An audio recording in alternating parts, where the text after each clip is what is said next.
Hey there, guys. How's it going? Welcome to Breakfast All Day. So great to see you. Great to have you around. If you have not subscribed yet, please do that. And don't forget to hit that bell button so that you don't miss a single thing. We've always got good new stuff coming for you, especially today. Our first review of the day is Jackass Forever with my fantastic friend, Katie Walsh from Hello. Tribune News Agency. She's back again. And I can't imagine talking about Jackass with anybody but you. And I mean that as a huge compliment to your Thank you. brilliance. Oh, Because thank you so I much. feel like Jackass is underestimated, and only you can help me explain to folks how profound this fourth and final Jackass film truly is. Take it away.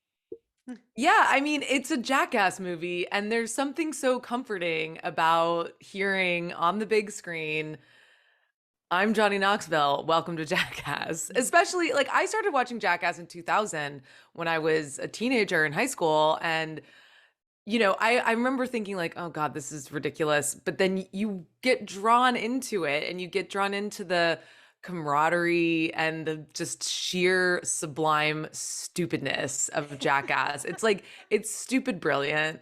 And, I wrote in my review, I'm like, pain is temporary, but friendship is forever. And there's something about that mixture of seeing these guys hurt themselves so badly and then the camaraderie that comes after that, the backslapping, the like, are you okay, it's like, it's really heartwarming. Which you wouldn't think would be the thing you'd say about a film in which Steve-O's got a bunch of bees swarming on his dick. Can we Yeah, talk about how no, much penis there is in this movie? we can. It's basically cock and ball torture. I don't know if I can say that on your Yes, program, you but can and should.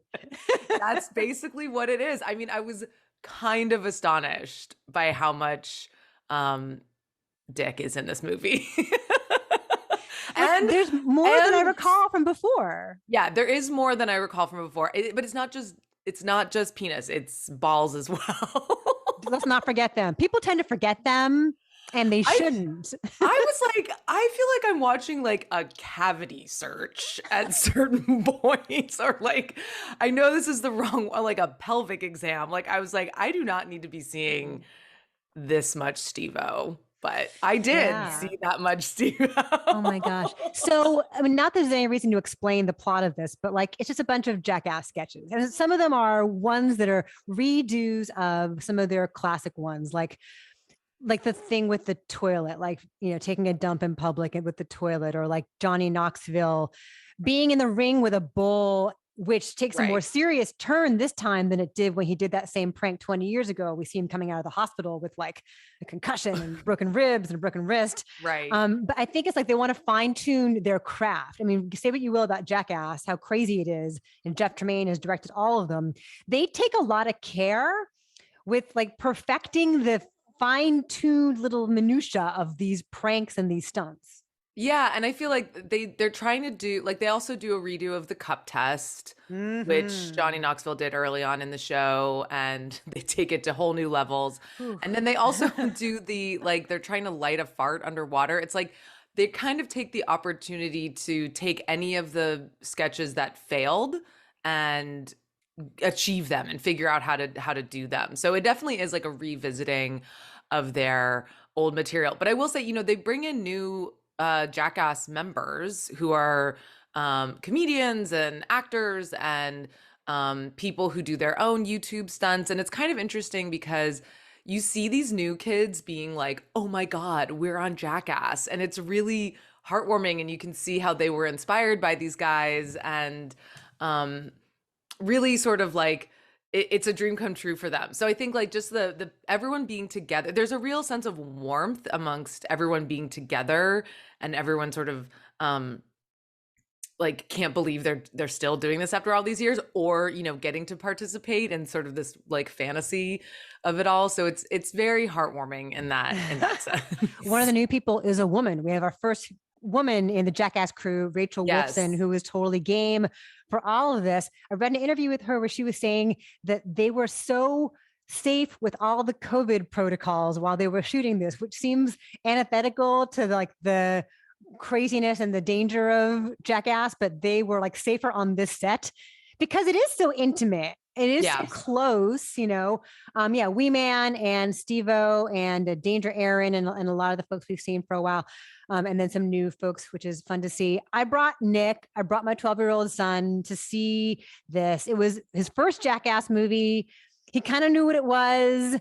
And we just screamed and squirmed and had so much fun because it's rated R, but 12-year-old boys truly are your target audience here. And if you're thinking about bringing kids, like every other word is fuck. And how could it not be when you're getting punched in the nuts repeatedly or you're flying through the air and like landing in dirt and rocks and stuff? Right. And I mean, there's so much male nudity. Like there's more male nudity than in any other film I've ever seen. Like I don't even think the term full frontal like really covers it. It's like full under, full behind, full, you know, it's very in there, but it's not sexual in any way. It's like, and this is something that I wrote in my review, which is like, they've always sort of, you know, kind of poked at these ideas of toxic masculinity or masculine ideals. And because they're naked and in pain, there's a vulnerability to it. And there's a physical intimacy and a homoeroticism. I mean, I think we can definitely say there's homoeroticism in Jackass, but it's like, they're literally destroying the phallus. And I find that to build it back up again in a more enlightened fashion. Right. Exactly. So it's just, I'm like, they're doing something really weird and interesting with their masculinity. And I also think that like in a world of superhero movies where no one ever gets hurt, it's PG-13, there's no blood, there's no pain. It's like, there's something kind of refreshing about watching someone try to do something really insane and then expressing how much it hurts. The truth of it, yes. Do not try this at home. That is for sure. Right. Like these are real people. And there's something so humane and vulnerable and like really just lovely to watch about that, even though it is so ridiculous. But it is. And Johnny Knoxville. Yeah, totally. And Johnny Knoxville, charming as hell. He's let his hair go gray during the pandemic, has that like roguish charm, like he's funny, but also kind of adorable, but also kind of a bad boy. But you can tell that he cares deeply about all these guys and to the ethos to which he has committed himself. They've committed to the bit all these years later. And now he's like 51 years old and still trying to withstand pain. Anyway, I had a good time, much better than I thought I would. If you're thinking about going to see it in the theater, of course, be careful, but it's a good release with people. What is your number? I have to give it an 8. Okay. I think it's just, if you can't laugh at Jackass, like we can't be friends. I'm saying 7.6 because this is inherently kind of a hit and miss sort of thing. Right. Like not all the bits work. Some of them are kind of fall flat, but for the most part, it's pretty gonzo. So our number is a 7.8. Jackass Forever is in theaters only if you dare. Thanks again so much for watching this video. And don't forget to subscribe and find us at all the places where you can find things at BeFast All Day on Instagram and Facebook and Twitter and our Patreon, patreon.com/BeFastAllDay. We're doing Book of Boba Fett. We're doing The Gilded Age. We're doing the first 3 episodes of Pam and Tommy, as well as Peacemaker. So go find us there. Katie, you're the best. Thank you for joining us. Bye. See you soon. Bye.